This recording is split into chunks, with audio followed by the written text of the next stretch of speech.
Paul Carney is a good friend. I heard him give a talk out in Edmonds last year, and I thought, boy, that was so good. Would you get up at 6 a.m. and come all the way from Edmonds to Bellevue and basically share the same talk? Paul has been doing over 20 years of work in the tech industry. He leads the technology team at Flow Energy, which is a startup located out in Woodinville. Prior to that, he was with Flow Energy. He's worked with NBC News. What'd you do at NBC News? I led up the website engineering. Website, okay.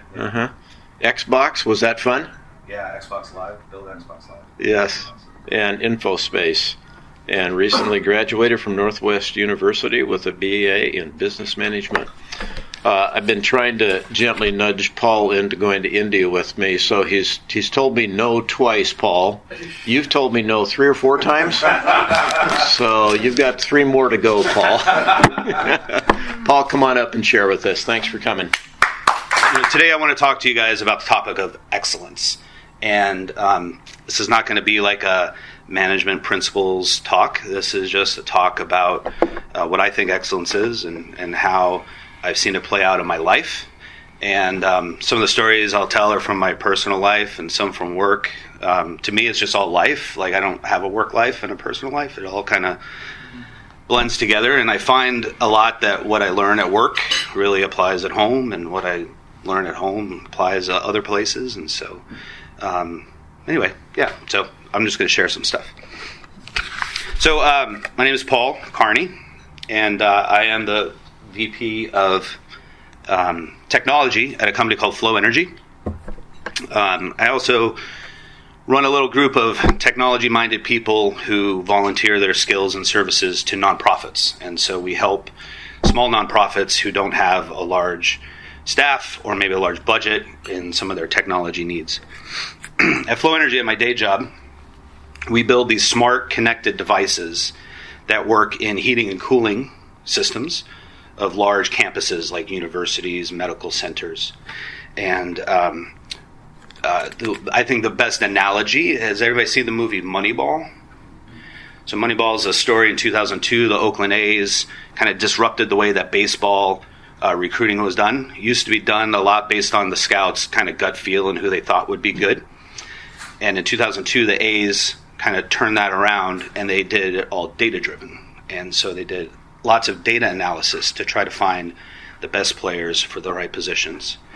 And they were extremely successful. So successful, I mean, they didn't win in the postseason at the end. They were so successful that other teams started following their same model. And now the way that recruiting is done in baseball is completely different than it used to be. And so HVAC is a lot like baseball, right? They've been doing it for the same exact way for 40, 50 years. It's all based on engineers' gut instincts and what they think should happen. What we're doing is we're building these smart connected devices that we install into these systems that gather lots of rich data in real time. And we use that data, we send it up to the cloud, we do these big data analysis and machine learning and some of these advanced computing things, and then use that data to make decisions on how we can optimize those HVAC systems. And what we find is we save like 30% on a university's electricity bill. And that's not just on their HVAC bill, that's like their entire energy bill across the entire campus. So it's proven to be really successful, and we're having a great time at it. I didn't think I would be a technology guy. Originally out of high school, went to college for business, and through some weird, crazy twists and turns in life, I ended up working as a software engineer at some tech companies up here, and then I get blessed to be leading this great group of guys at Flow Energy. So today we're going to talk about excellence. So what is excellence? The dictionary defines excellence as the quality of being very good or extremely good. Some people consider excellence to be perfection, or surpassing the ordinary standards, or some sort of form of superiority or eminence. I grew up in the 80s, and in the 80s, Bill and Ted told us that everything was excellent, right? Everything was excellent, dude. So, as I was preparing for this talk, I spent some time, like any good technology guy would. I went to social media. I posed this question. I was speaking about excellence. What does excellence mean to you? And so here's some of the things that I heard back. One guy told me, he said, excellence is having other people write the outline for your talk. So he thought I was trying to cheat, right? My sister said, excellence looks like this. Family is fed, family is healthy, family is loved. There's food in my belly and a roof over my head. I thought that was pretty good and honest. And then somebody else said, excellence is a young child doing the best at any task, a teenager standing up and becoming a mentor, educators spending the time needed, having pride in doing a job correctly, and the ability to applaud somebody else. And so I thought that was insightful. Oh, and the last one was inspiring others to succeed. Right? So sometimes it's not about us being excellent, but it's about instilling excellence in other people. So we heard, I think we already talked about this. John kind of stole this slide from me, so that's okay. So my definition of excellence is putting forth your best effort in all circumstances, right? And so it's about craftsmanship. I love this idea of craftsmanship and how, people can build things, but when you have a craftsman and the attention to detail that they take in their work, like a woodworking craftsman who builds a beautiful cabinet or furniture.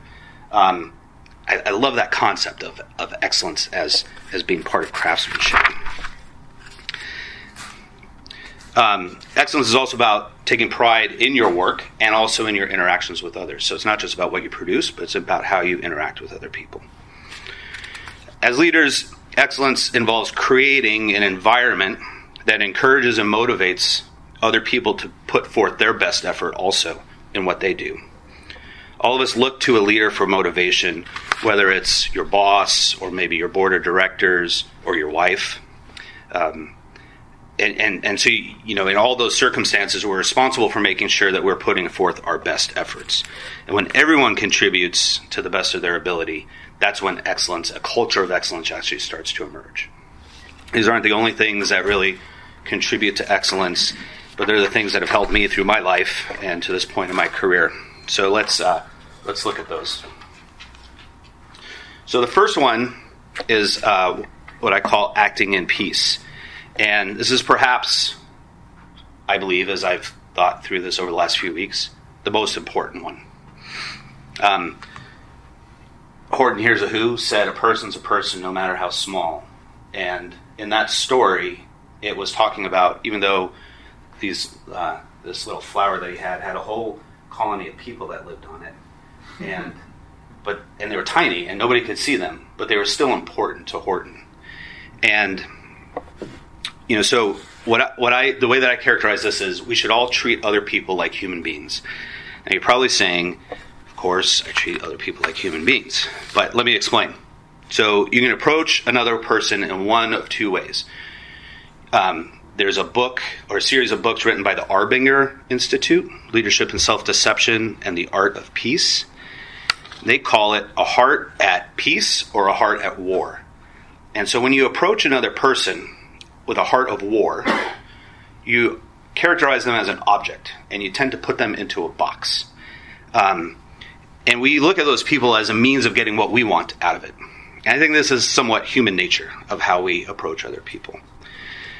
Having a heart at peace means we step outside of ourselves and we recognize other people as unique individuals, which is really what they are.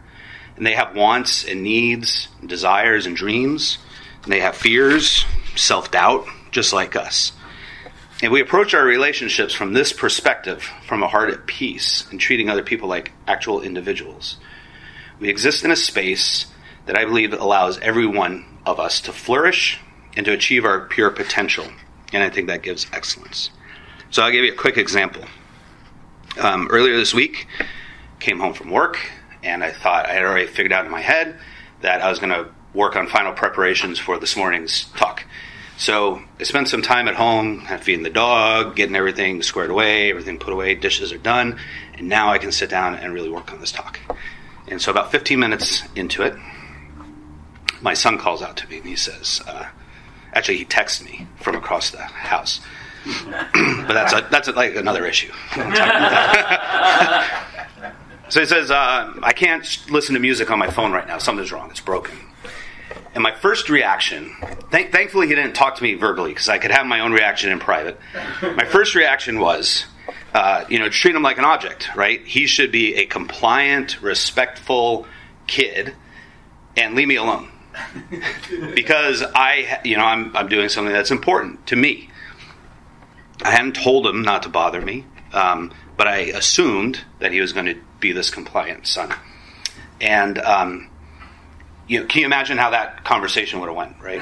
What are you doing? And then he would have had a reaction. He would have felt and received that in a negative way. He would have had a reaction that would have caused me to get even more angry. And so the cycle would continue, right? I would feel more angry. I would have a worse reaction and so on. But thankfully, I caught myself and I thought, you know what? He's just a kid. He's got something that's important to him, which is listening to his music right now. And when I could humanize his request, I was able to respond to him in a kinder way. So he came in, I invited him to come into the room, I explained to him what I was doing, I was working, and then he ended by saying, I couldn't believe this, he said, hey, let me know if you want, he's 14, he's a teenager, right? Let me know if you want to snuggle later on the couch, right? And I thought, oh my gosh, like, if I had responded the way my intuition was, I would have missed out on this really sweet opportunity. So if all we need to do is treat others as human, it sounds so simple, but it's not. I think it's because human nature tells us that it's counterintuitive, and our nature is to really want to look out for our own self-interests. So what are some practical ways that we can do this, to work from a heart at peace? I say the first step is you have to be self-aware of your motivations, and you look for signs of when you're approaching something not from a heart at peace, but a heart at war. This can manifest itself as blaming others. We can justify our own actions to ourselves. The Arbinger Institute, in their book, The Art of Peace. Is that what I said before? I think it's The Art of Peace. Uses this great word, horribilization, where you make somebody else out to be just horrible, because then you feel better. So once you can become self-aware, then you can kind of step outside of the box and consider things from a different perspective. You can think about that person. What are their challenges? How am I currently adding to those challenges, right? I'm not being a solution. I'm probably adding to their problems. They have trials and burdens and pains just like us. And then finally, or not finally, but the next thing we can do is, what do I feel I should do? Because if you can step outside of that box and consider things from their perspective, that's when your intuition really tells you what you should do. And if you can be true to that and capture that, and then finally act on it, you can then, I think you overcome that heart of war and actually act from a heart at peace.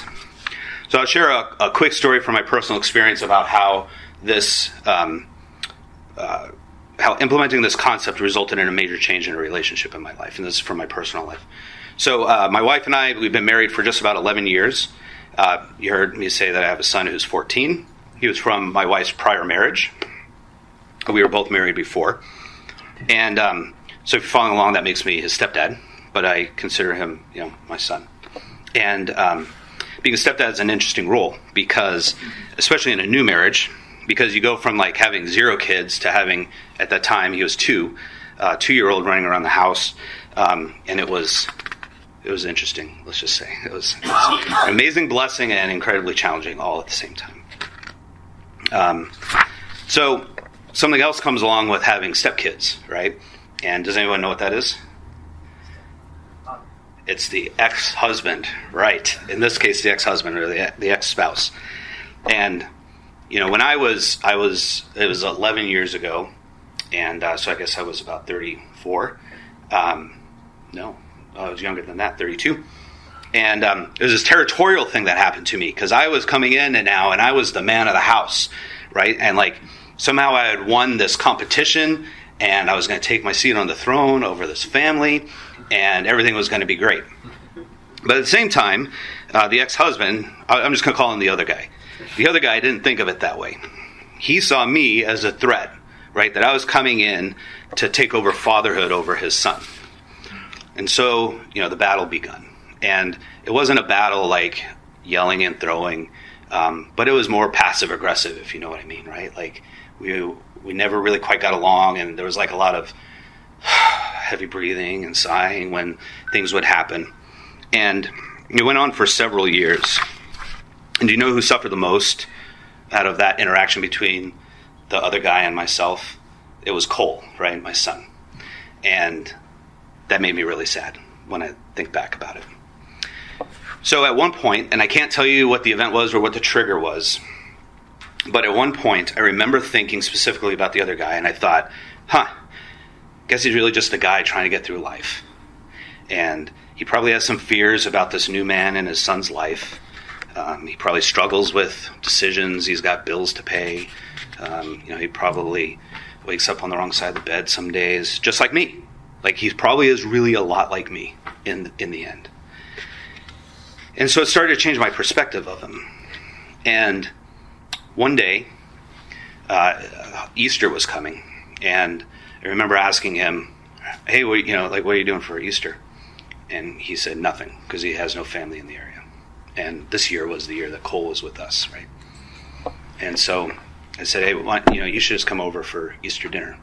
And so we invited him to Easter dinner. Now, this doesn't work in like every divorced relationship, more than likely, but he accepted and he came. And that started this pattern of, the reality is we were placed into this less than ideal situation of a blended family. But we ended up making the most of it. And now it has transformed that relationship so much that, we confide in each other. We give advice to each other, and we can really live life together, because we were living life together. Mm-hmm. And now, we can just do it in peace, and it really has made that relationship, I'll just call it, more excellent, right? It's been better than what we had expected. And the ultimate winner of the whole thing is Cole, right? And because now he doesn't have to pick loyalties, he doesn't have to decide who's the real dad and who's not the real dad. He's just free to be whoever he wants to be, and he doesn't have to mess with all of that business. So anyway, that's my story about working from a heart of peace. I really think it does transform relationships, and I think relationships is where excellence really ends up coming from. Do I really only have 10 minutes left? Am I supposed to be over? You got till 8:20. You got 15 minutes? Fine. Yeah. Okay. Keep going. All right. So my next story is about investing in others. I grew up in a little town called Rio Rancho. It was right outside of Albuquerque, New Mexico. Tiny little spot. It was like a retirement community for people from the East Coast. So lots of grandparents there. Not a lot of younger kids. And so it was pretty boring. And my world was pretty small. And when I was 7, my parents divorced. But I was really fortunate because my mom had saved up enough money so that when I turned 8, she sent me to New York to visit some family. And I spent this summer, these are hard pictures to see, but I spent this summer with my Nana and my aunt and my cousins. And there was this one cousin, his name was Paul too, Cousin Paul. And this is him right there. And he was 18, I was 8, and he had just gotten out of high school. And he took me everywhere that summer. And when I think back about it, I think, what kind of 18-year-old would spend their whole summer with a little kid? And he showed me things that I never would have experienced before. He taught me how to ride dirt bikes and how to water ski. We got to shoot guns, and we went to Manhattan and into the big city. And I gained this exposure to this whole new world. My self-confidence increased, and I spent, it was like every hour of that summer with him. And he did the same thing for me for 9 years in a row. Every year I would go out there, he took the whole summer off and would spend it with me. And so I wondered to myself, why would a guy in his late teens spend the whole summer with an 8-year-old? Should he have been interested in college or his job or the opposite sex, right?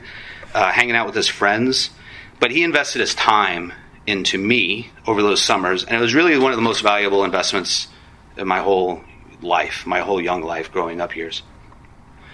he didn't have to have me tag around with him, but he put forth his best effort into investing in me.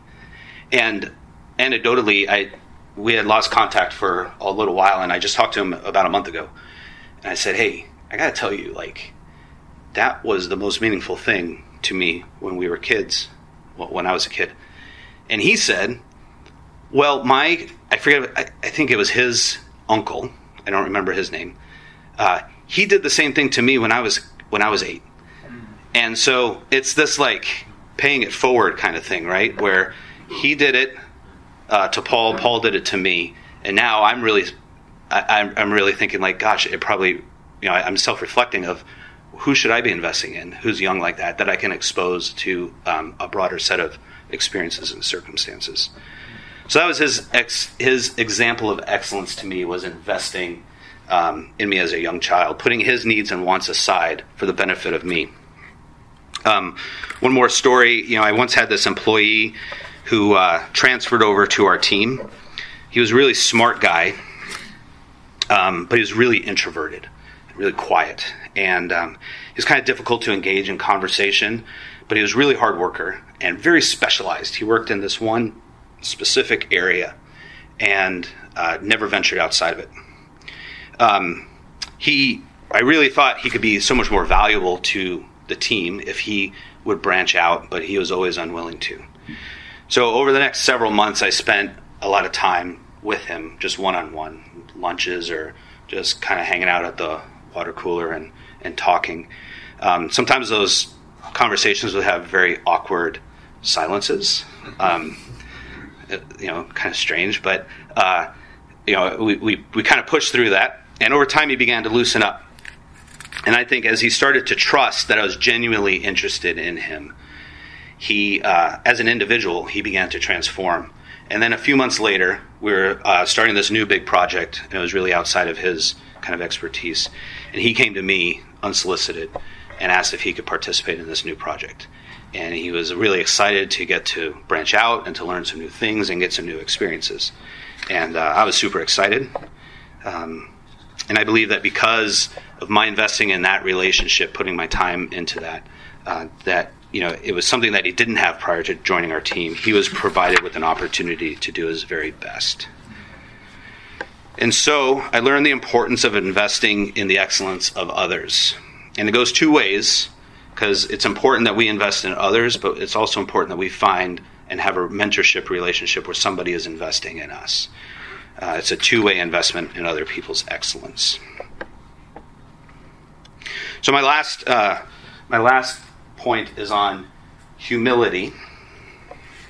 And at a previous job, I had a huge lesson in humility, and it's actually even humbling to share this story.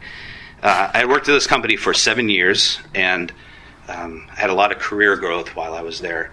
Within the first 2 years, I went from just an individual contributor employee to a team leader, to a manager, and to a director of the whole engineering group. My boss was a real great mentor to me and taught me a lot in those 2 years. But at some point, he decided to move on. And so there's this job opening, like my boss's position is now open, right? And the president of the company wanted to hire from within. And so he asked several people if they were interested in the job, and I expressed interest, as so did my peer, my friend. And so we both kind of said yes, we were interested in that job. And I knew that I was a new manager. I'd only been in management for less than 2 years. And so I knew I probably wasn't prepared, but I was willing to kind of push forward and try it out anyway. I interviewed for the job. I didn't get the job. My peer did. And so now my peer became my new boss, right? And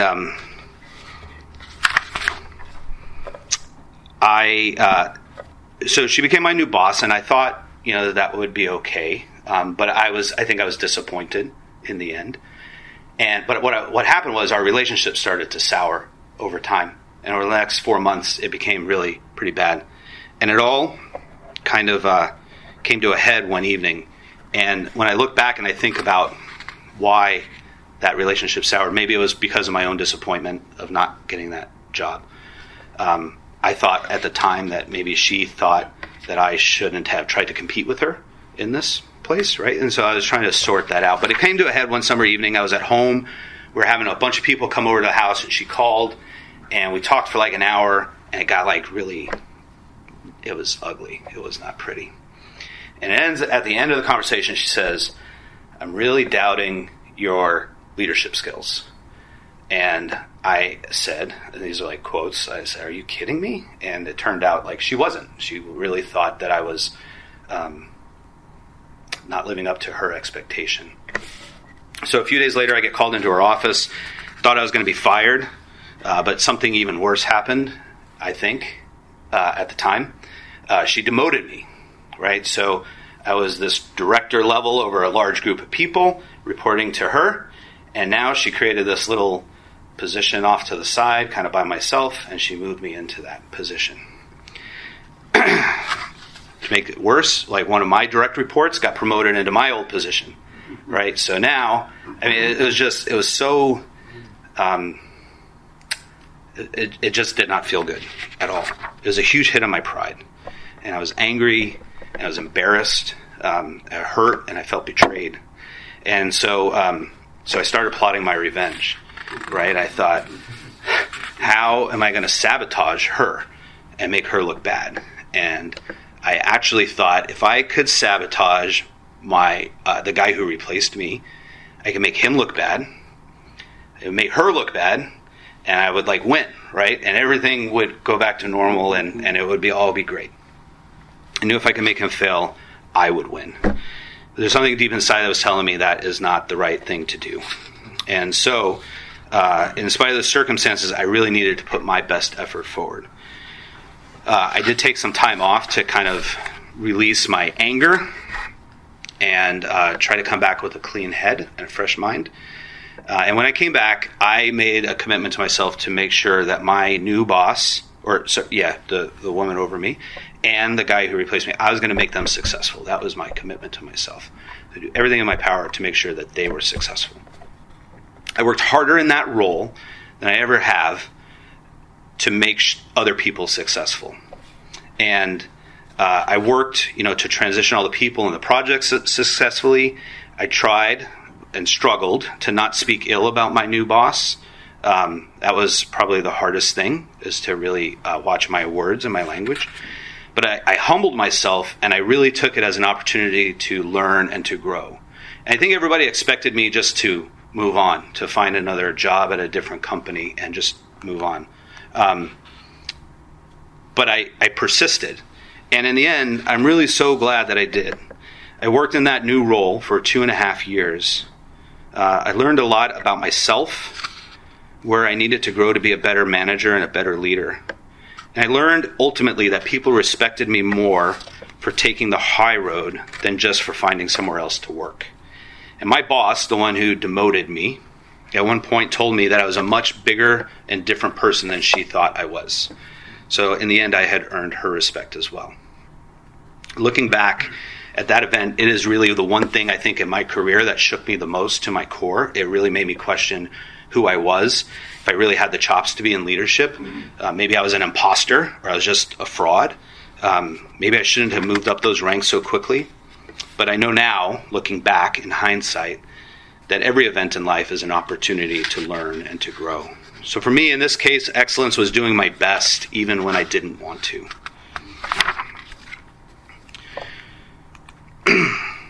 So thinking about a culture of excellence, how does putting your best foot forward in all circumstances help to build a thriving culture? I believe that excellence, when we're exceeding other people's expectations, that it gets to be contagious. Through all of the examples that I've talked about, the underlying thread was putting other people before ourselves. My cousin put me before himself. In the case of the humility story, I put myself before this person who I had conflict with. And when you do, I think others trust in you and they get highly motivated. And I believe it begins to build into a contagious snowball effect that spreads throughout organizations. So I got a quick video clip. It's a movie called Facing the Giants. And it's a great example of a football coach who's pushing one of his players to put his best effort forward. as the coach or the leader, motivates the player or the employee to push himself beyond what he thinks is even possible. They're doing this thing called the death crawl. And so the death crawl is, he's all in his gear, football gear, and he gets on his hands and knees, and another player gets on his back, and he has to crawl as far as he can. And the guy thinks that he can make it to about the 30-yard line if he doesn't have anybody on his back. So let's watch and see what happens. So I think excellence is a journey. It's not a destination. It's a process that we all go through every single day. And in all of our interactions with other people, we can choose to be a little bit more excellent than we were the day before. I'll leave you with this question to consider. I'm losing my clicker here. As a leader in your business or in your home, what are you doing to create an environment that allows others to put their best effort forward? And as someone who follows a leader, what ways do you ensure that you are making your best effort in all circumstances? And so thank you for letting me share.